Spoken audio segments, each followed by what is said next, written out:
Hey, are you really hoping that you can change your kitchen so that it makes it easier to host others or just use in general? Well, I'm Bob with Texas Cabinet Solutions, and we're going to talk about that today. All right, so let's jump into it. So basically, when people want to host, it can be very frustrating if your kitchen's not set up correctly. And if you're watching this is probably you've experienced this. So I want to talk about some standards, some things that you need to do if you're going to be renovating your kitchen, and especially if you're remodeling.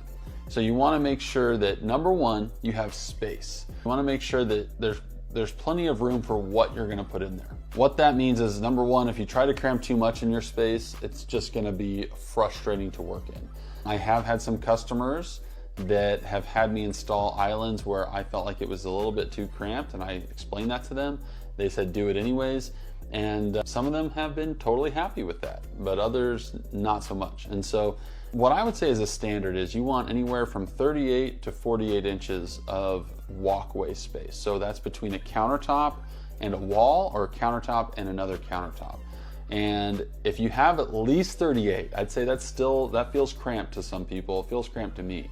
If the more you go, it's going to be better. But if you at least have the minimal 38 and don't go below that, it's going to be a much better experience. Anything less than 38 is going to feel very, very cramped.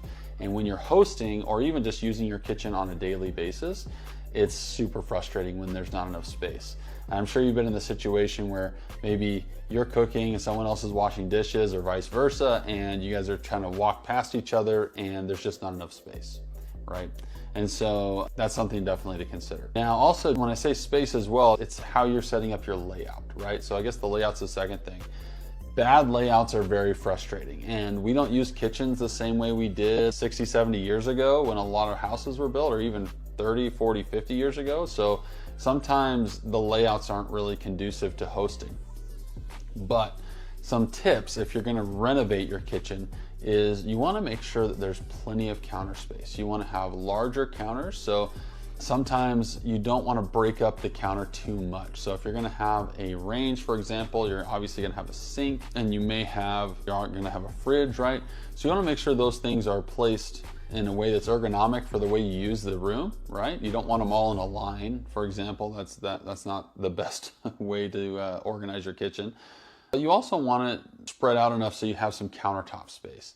And if you have room for an island, having a nice big island with a large countertop, maybe some overhang, that allows some seating for your guests, as well as plenty of countertop space to either put food to serve or use as you're preparing the food. So countertop space is a huge consideration. Some other things that can be really helpful is, we kind of talked about appliances, right? But the way you lay out those appliances is going to matter a lot. So the old concept of the kitchen triangle is useful to think about. It's not really exactly the same. It used to be that you want the stove, the sink, and the fridge in a triangle with each other. And that's not necessarily true anymore. But the concept of where to lay things out is still really important to look at.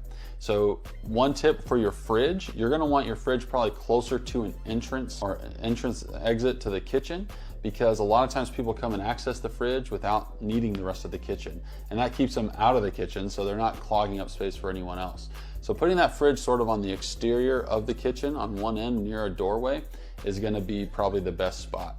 But those are some quick considerations and standards that I use when helping my customers come up with the best layout and design for their kitchens. Hopefully it helps you.